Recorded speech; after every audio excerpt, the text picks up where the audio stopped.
AP శాసన మండలిలో డీఎస్సీపై రగడ కొనసాగింది. నారా లోకేష్ సమాధానం చెప్పాలంటూ వైసీపీ డిమాండ్ చేసింది. డీఎస్సీ మీద చర్చించాలని నిన్నటి నుంచి డిమాండ్ చేస్తున్నామని నిన్న శాసనసభలో మాట్లాడారు. ఇక్కడ మాట్లాడరా అంటూ బత్స ప్రశ్నించారు.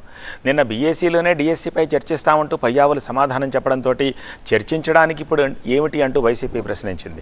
మీరు చెప్పినట్టు ప్రభుత్వం నడవదని ఎల్నినోపై ముందు చర్చిస్తాము అంటున్నారు పయ్యావుల.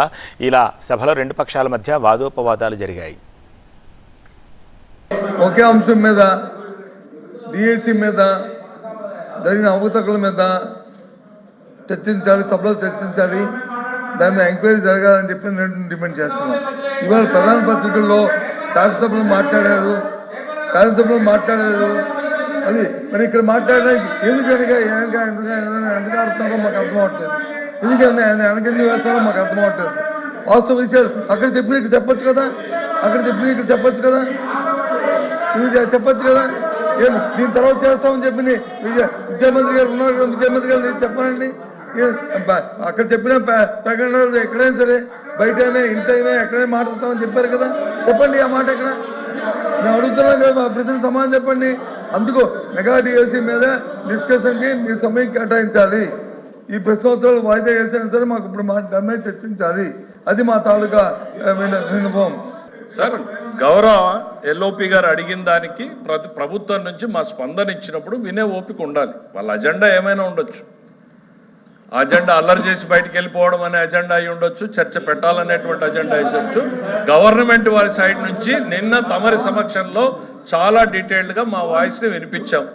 డిఎస్సి మీద చర్చించడానికి ఈ ప్రభుత్వం సిద్ధంగా ఉంది.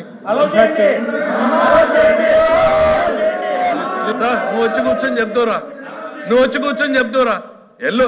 మీరు లెజిస్లేటివ్ అఫైర్స్ మినిస్టర్ చెప్పేటప్పుడు ప్రభుత్వ ఆలోచనని వినకుండా మీరు డిక్టేట్ చేయాలనుకుంటే జరగదు, ఇంపాసిబుల్.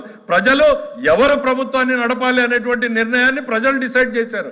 ప్రభుత్వాన్ని ఎట్లా నడపాలి, ఏ సబ్జెక్టులు తీసుకురావాలనేది ప్రభుత్వం చాయిస్. దయచేసి మీరు అనుకున్నట్టు సభ జరగదు అన్న విషయాన్ని మీరు గుర్తుపెట్టుకోవాలి. ఇక్కడ రాష్ట్ర ప్రజానీకం దేశం మొత్తం ప్రపంచం మొత్తం ఎల్లినోతో సఫర్ అవుతా ఉంటే మీకు మాత్రం మీ నిన్నో జబ్బులు పట్టాయి. నిన్నో జబ్బు వచ్చింది మీకు. మీ అజెండా మీకు తప్ప ప్రజల అజెండా మీకు అవసరం లేదు అధ్యక్ష. దిస్ గవర్నమెంట్ ఇస్ కన్సర్న్ అధ్యక్ష. ప్రజల అజెండానే మా అజెండా. ప్రజలకు అవసరమైనటువంటి ఎల్లినో మీద చర్చ పెట్టండి, ఆ తర్వాత మీరు డిఎస్సీని టేకప్ చేయండి అనేటువంటిది మీకు చెప్పాం.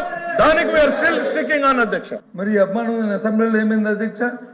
ముందు డిఎస్సీ చర్చించిన తర్వాత ఏదైనా చర్చించారు కదా, మరి అక్కడ ఏమైంది అంటే అక్కడ లేదా ఇక్కడ వచ్చిందా? మేము మొదటగా ఎజెండాలో పెట్టింది మేము, వ్యవసాయం మీద చర్చించాలని అడిగింది మేము. డిఎస్సీ మీద చర్చించినట్లనే వ్యవసాయం మీద చర్చించండి, ప్రజలు ఇబ్బంది పడుతున్నారు, వర్షపాతం లేక, ఎరువులు దొరక్క, గిట్టుబాటు ధరలు లేక ఇబ్బంది పడుతున్నారు, అల్లాడుతున్నారు. ఎప్పుడు ఇలాంటి పరిస్థితులు ఈ రాష్ట్రంలో లేవు అని చెప్పింది మేము. ఉపాయం చేయండి.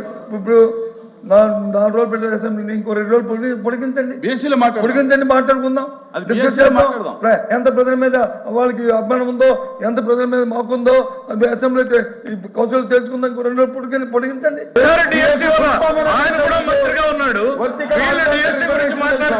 మేము వినాలి, వాళ్ళందరూ గౌరవ సభ్యులు పైనకెళ్ళి డిఎస్సీ గురించి మాకు చెప్తారు, మేము వినాలి. అరే తెలుగుదేశం అంటేనే డిఎస్సీ 1 కాదు, 2 కాదు, 3 కాదు, 4 కాదు, 14 సార్లు డిఎస్సీ ఇచ్చింది తెలుగుదేశం పార్టీ. మీరేమిచ్చారు? ఒక్కటి కూడా ఇవ్వలేదు.